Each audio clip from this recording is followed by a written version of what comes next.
ভোটের দিন ঘোষণা হওয়ার পর থেকে নির্বাচন কমিশন বারবার জানিয়ে যাচ্ছে যে এবারের ভোটটা শান্তিপূর্ণভাবে করা হবে।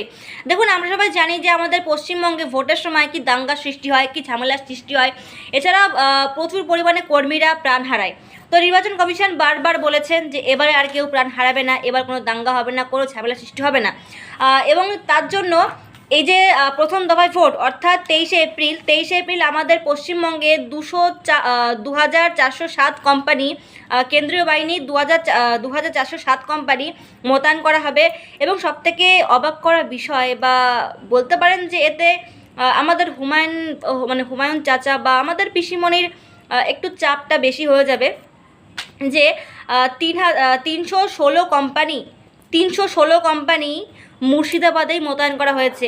তো এবার জাস্ট আপনারা ভাবুন যে প্রতিটা কোম্পানিতে, মানে দেখুন বিভিন্ন কোম্পানিতে, কেন্দ্রীয় বিভিন্ন কোম্পানিতে কিন্তু মানে সংখ্যাটা উপর নিচ হয়, মানে কম বেশি হয়। তো মিনিমাম কিন্তু 50-এর নিচে আশা করি নেই। তো যতদূর আমি জানি যে 100 থেকে 250 হয়। তো এবার আপনারা ভাবুন যে এই 2407 কোম্পানি যদি আমাদের পশ্চিমবঙ্গে প্রথম দফায় ভোটে আসে তাহলে কি হতে পারে, তাহলে কত সেনাবাহিনী আমাদের পশ্চিমবঙ্গে আসতে পারে।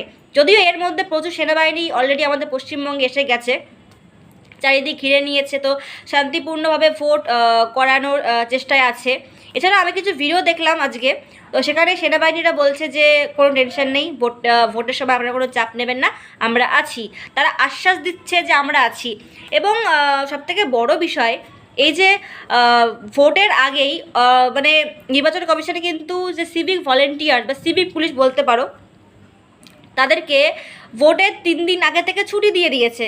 মানে সিভিক ভলেন্টিয়ার্সদের বলে দিয়েছে যে তোমরা কেউ কোনো রকম মানে ভোটের কাজে, কোনো নেতাদের কাজে বা কারো কোনো মানে ভোটের কোনো কাজে থাকতে পারবে না। এবং যদি কোনো সিভিক ভলেন্টিয়ার্স বা সিভিক পুলিশ যদি এই সমস্ত ভোটের কাজে যদি হাত দেয় তাহলে তার চাকরি নিয়ে টানাটানি। তো এরপরে আছে যে মোটামুটি ভোটটা হয়ে যাবে, তারপরে তারা শুধুমাত্র কাজে জয়েন করবে তা কিন্তু নয়, তারা তাদের নিজের কাছ থেকেও ছুটি, প্লাস তাদের ভোটের কাছ থেকেও ছুটি। এছাড়াও তাদের ভোটটা হয়ে যাওয়ার পরে, মানে আমাদের ভোটটা হয়ে যাওয়ার পরে তারও প্রায় 2 থেকে 3 দিন পরে গিয়ে তিনি কাজে জয়েন করতে পারবে। নির্বাচন কমিশন থেকে ডেট দেওয়া হবে, তারপরে কি তারা কাজে জয়েন করতে পারবে। এছাড়াও আমাদের পশ্চিমবঙ্গ পুলিশের অদলি বদলি কী পরিমাণে হয়েছে, মানে অদল বদল হয়েছে, যে এ রাজ্যের পুলিশ ও রাজ্যে আর ও রাজ্যের পুলিশ এ রাজ্যে। এছাড়া আমাদের পশ্চিমবঙ্গের বিভিন্ন আধিকারিক, বিভিন্ন লেভেলের অফিসারদের অদলি বদলি করা হয়েছে, মানে অন্যান্য রাজ্যে শিফট করা হয়েছে। আর সবথেকে বড় বিষয় হচ্ছে একদম আমাদের মাননীয়ার কোলের একদম কাছের পুলিশরা, তাদেরকেও অদলি বদলি করা হয়েছে, তাদেরকেও ট্রান্সফার করা হয়েছে, অন্য জায়গায় শিফট করা হয়েছে। আর এছাড়াও পুলিশদের কিন্তু জানিয়ে দেওয়া হয়েছে, আমাদের পশ্চিমবঙ্গের পুলিশদেরকে জানিয়ে দেওয়া হয়েছে যে আপনারা কেউ ভোটের কাজে হাত লাগাতে পারবেন না।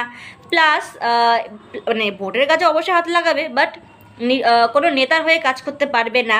এবং নেতার হয়ে যদি কাজ করে তাহলে তার চাকরি নিয়ে টানাটানি।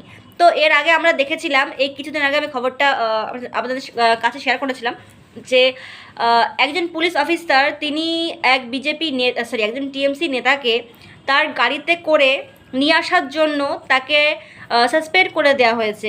তো এমনই কিন্তু হবে, মানে নির্বাচন কমিশন কিন্তু বারবার বলে দিয়েছে যে এবারের ভোটটা শান্তিপূর্ণভাবে করা হবে।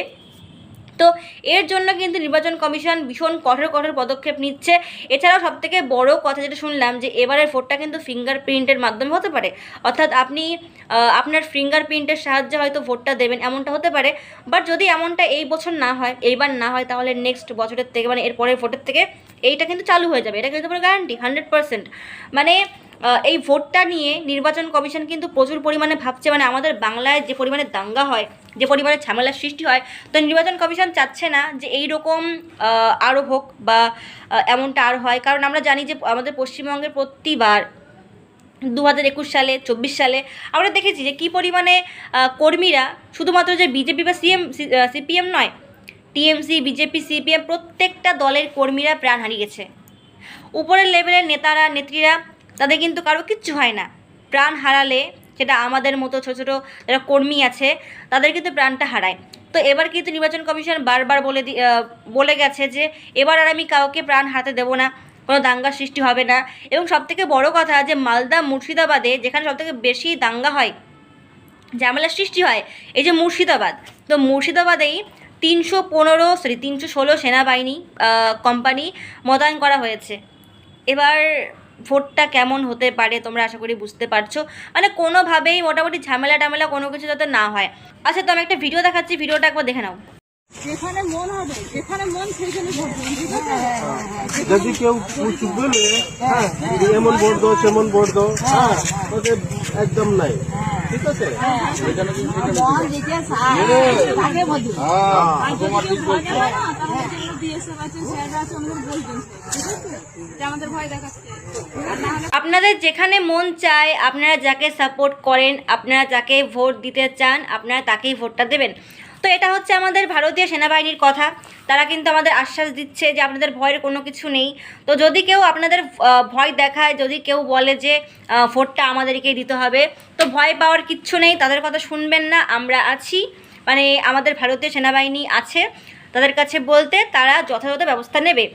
তো এই ভিডিও দেখার পরে আশা করি বুঝতে পারছেন এটুকুই যে সেনাবাহিনীদের কোনোভাবেই কেনা যাবে না, কোনোভাবেই তাদেরকে পড়ানো যাবে না। আর সেনাবাহিনীরা তাদের কাজ কিন্তু করবে। এবং কিছুদিন আগে আমি জানি অনেকে হয়তো কমেন্ট বক্সে বলতে পারে যে কিছুদিন আগে দিদি দেখলাম যে তৃণমূলের ক্লাব ঘরে বিএসএফরা ক্যারাম খেলছে। তো তাদেরকে বলে রাখি যে তারা ক্যারাম খেলছিল, হ্যাঁ, ওখানে মোটামুটি 5-6 জন মতো উপস্থিত ছিল বিএসএফ সম্ভবত। তো তাদেরকে কিন্তু সাসপেন্ড করে দেওয়া হয়েছে, নির্বাচন কমিশন তাদেরকে সাসপেন্ড করে দিয়েছে। যদি নির্বাচন কমিশনের কানে যায় যে কোনো সেনাবাহিনী কোনো দলের হয়ে কাজ করছে, তাহলে তাদেরকে কিন্তু সাসপেন্ড করে দেওয়া হবে। তো আশা করছি যে সেনাবাহিনীরা এই ভুলটা করবে না। যেহেতু পুলিশ সাসপেন্ড হলো, এদিকে সেনাবাহিনী সাসপেন্ড হলো, তো এটুকু বলতে পারি যে আমাদের ভারতীয় সেনাবাহিনী আর অন্য কেউ এইরকম কাজ করবে না। যদিও কারো মনের মধ্যে ইচ্ছা থাকে যে হ্যাঁ করি, তাহলে সেও করবে না।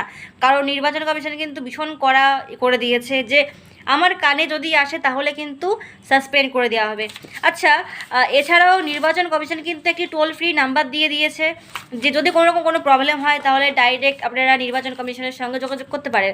তো টোল ফ্রি নাম্বারটা হচ্ছে 1800-345-008। আচ্ছা, এই নাম্বারটা আমি আবারও বলছি, 1800-345-008। তো এই নাম্বারটা সবাই নোট করে রাখবেন। এবং এর আগে আরেকটা টোল ফ্রি নাম্বার ছিল, বাট ওই নাম্বারে যোগাযোগ করলে হবে না। আপনার এই নাম্বারটা প্রত্যেকের ফোনে, আপনারা সবাই প্রত্যেকের ফোনে সেভ করে রাখুন। এবং যখনই কোনো রকম কোনো সমস্যা হবে ডাইরেক্ট আপনারা এই নাম্বারে, এই টোল ফ্রি নাম্বারে ফোন করবেন এবং আপনারা সেখান থেকে যথাযথ সাহায্য পাবেন। মানে আপনাদের ভয়ের কোনো কিছুই নেই। তো এবারের ভোটে আপনারা যাকে জেতাতে চান তারাই জিতবে, যাকে আপনারা ভোট দেবেন ভোটটা তাদের কাছে গিয়েই পড়বে।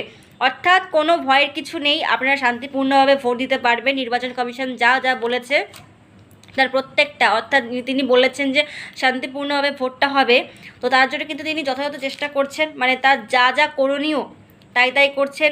আর নির্বাচন কমিশন কিন্তু কারো হয়ে কাজ করে না, নির্বাচন কমিশন তার নিজের মতো কাজ করে, তার নিজের মর্জি মতো কাজ করে। তার যেটা ঠিক বলে মনে হয়, তার যেটা ভুল বলে মনে হয়, তিনি কিন্তু সেটাই করে, তিনি সংবিধান মেনে চলে।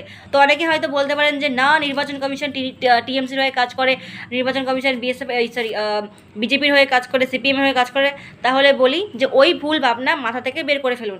নির্বাচন কমিশন তার নিজের কাজ করে, তিনি সংবিধানের কাজ করে, তার যেটুকু কাজ তিনি সেটুকুই করে, কোনো পার্টির হয়ে কোনো কাজে তিনি করেন না। তো এই ভিডিওটা প্রচুর পরিমাণে শেয়ার করবেন যাতে আমাদের পশ্চিমবঙ্গের অন্যান্য মানুষ দেখতে পারে, জানতে পারে যে নির্বাচন কমিশন শান্তিপূর্ণভাবে ভোট করানোর জন্য কী কী করছে আমাদের পশ্চিমবঙ্গে। এছাড়াও আমার চ্যানেলে নতুন হলে অবশ্যই চ্যানেলটা সাবস্ক্রাইব করে রাখবেন এবং ফলো করে রাখবেন এবং কমেন্টে জানাবেন যে আমার ভিডিও কেমন লাগছে। আচ্ছা, আমার কিন্তু রিসেন্ট আমার ফেসবুকে একটু প্রবলেম হচ্ছে, কেন মানে কী থেকে হচ্ছে আমি বুঝতে পারছি না, বাট এটুকু বুঝতে পারছি যে আমার ফেসবুকে হয়তো রিপোর্ট মারা হচ্ছে বা ফেসবুকে কোনো সমস্যা হচ্ছে, যার জন্য ফেসবুকটা একদম বাজে অবস্থা হয়ে গেছে। তো আমার ভিডিওগুলো প্রচুর পরিমাণে শেয়ার করবেন যাতে আমার ফেসবুকটা আবার আগের অবস্থায় ফিরে আসে।